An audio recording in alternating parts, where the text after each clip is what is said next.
Oi pessoal, tudo bem? Sou a Glenda Ferreira, especialista em investimentos na Levante. A gente está fazendo uma série de vídeos sobre sustentabilidade e investimentos de impacto.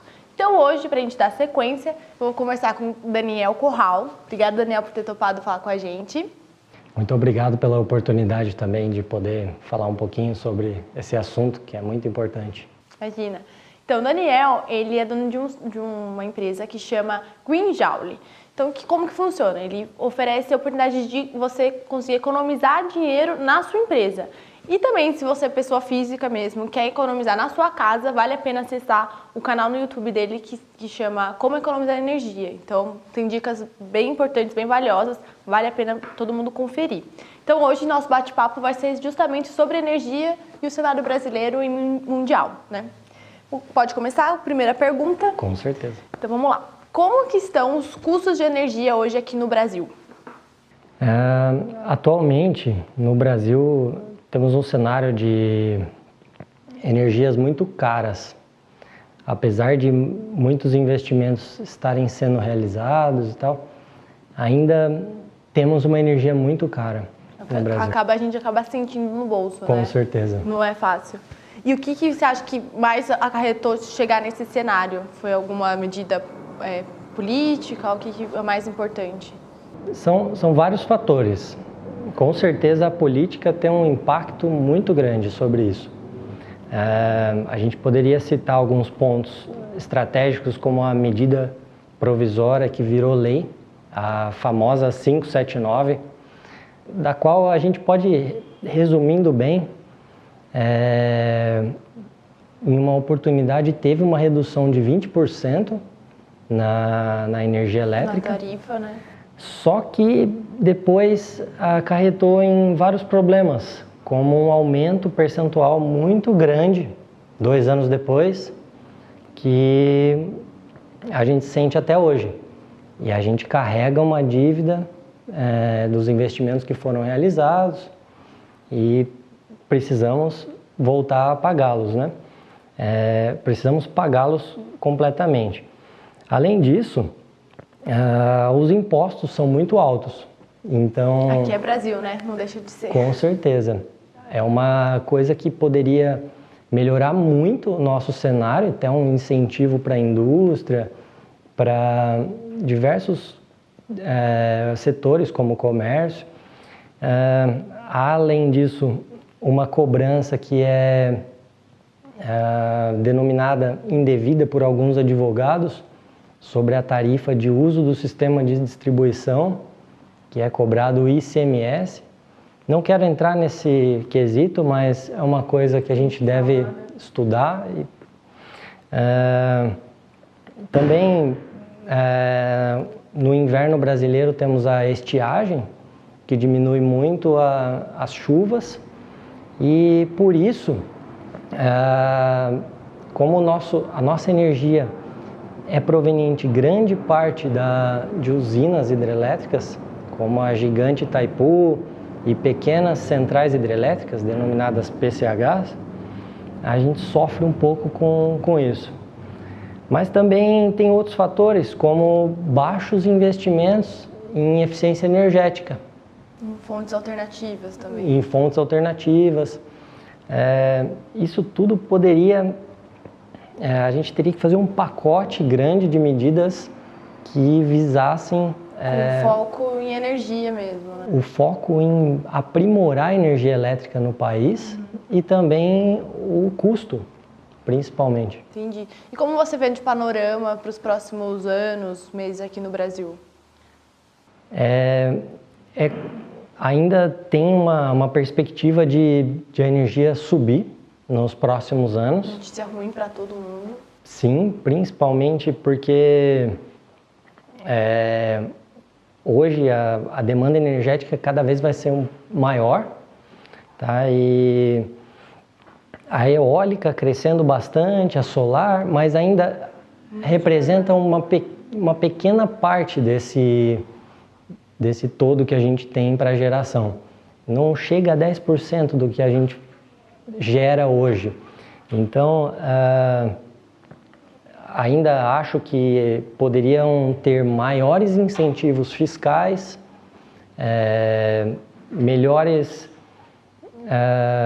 mais distribuição dessa energia, então, que a gente chama de geração distribuída, poderiam ser feitas em diversas casas, empresas, alguns edifícios, aproveitamento energético melhor de água aquecida pelo sol, é isso aí. São vários fatorzinhos que em conjunto teriam um resultado bem interessante. Com certeza, mas ainda temos um cenário crítico e a nossa energia já foi considerada em 2017 a quinta mais cara do mundo. Nossa. E ainda não tem uma perspectiva de baixar esse custo. De que a gente vai cair em algumas posições. Sim, porque temos uma dívida para pagar de investimentos que foram feitos. Políticas que foram feitas. Políticas que foram feitas erradamente. Entendi. E quando a gente olha lá fora, é sempre um espelho, um aprendizado para a gente. O que você acha de experiências internacionais que a gente poderia aproveitar aqui no país? Então, muito legal essa pergunta. Na Alemanha, por exemplo, temos muita geração por sol, utilizando a energia solar. Só que, se você for notar, o nosso país é 8 vezes mais... Tem mais sol do que lá. O potencial quente. É 8 vezes maior. Então, muitas vezes as pessoas perguntam, é mais barato gerar energia fora? Não sei, pode ser que o equipamento seja um pouquinho mais barato, mas nós temos um potencial maior. Então a gente tem que aproveitar esses potenciais. Aí você já caiu numa pergunta também que eu tinha, que é o custo aqui de energias renováveis, essas energias mais alternativas, não é muito mais caro? Como que funciona? Tem algum mito que a gente não sabe, que é importante esclarecer? No Brasil, praticamente tudo é mais caro. A gente paga a conta, né? Combustíveis mais caros, impostos mais caros. Por outro lado, a gente tem que pensar, de repente, um pouquinho mais caro o produto, o material, a instalação, só que com o passar do tempo, como é que vai ficar esse cenário? Talvez se torne mais barato do que uma instalação na Alemanha. Tem que também fazer a conta no longo prazo. Exatamente. Né? Uma conta para um investimento de energia solar, ela deve ser avaliada em médio a longo prazo. Em médio prazo, hoje os paybacks estão por volta de 8 anos, 6 anos, 8 anos. Tanta coisa. Tem caído um pouquinho, mas o equipamento dura por volta de 25, 30 anos. Então você consegue aí uma longa vida custeando a energia para você sem retirar dinheiro do bolso. E como você vê de oportunidades para as empresas atuarem? Empresas, primeiramente eu diria eficiência energética. A eficiência energética é uma coisa que pode ajudar muito a salvar a nossa energia no Brasil. E depois pensar num cenário de investimento em geração solar, biomassa, gás, eólica.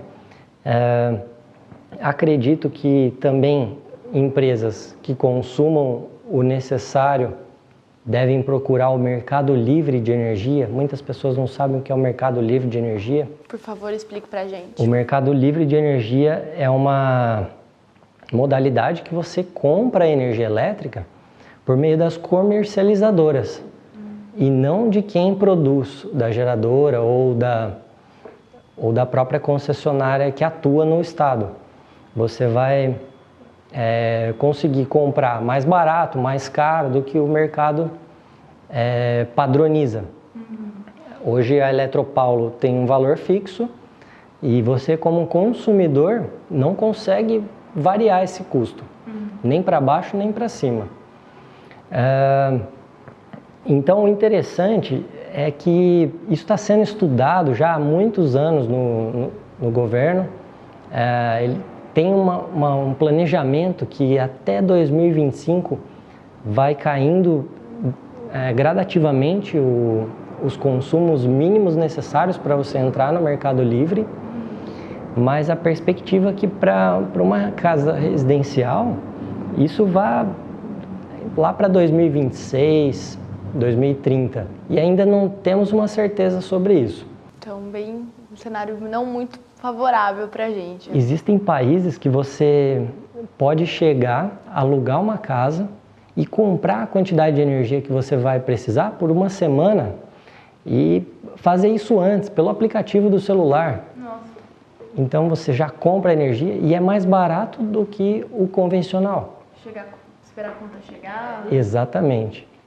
E aí você falou que para as empresas o interessante e mais importante, né, é a eficiência energética. Tem já alguma política sendo implementada nesse sentido ou ainda está muito devagar? Tem sim. O Brasil tem andado a passos curtos, mas tem andado.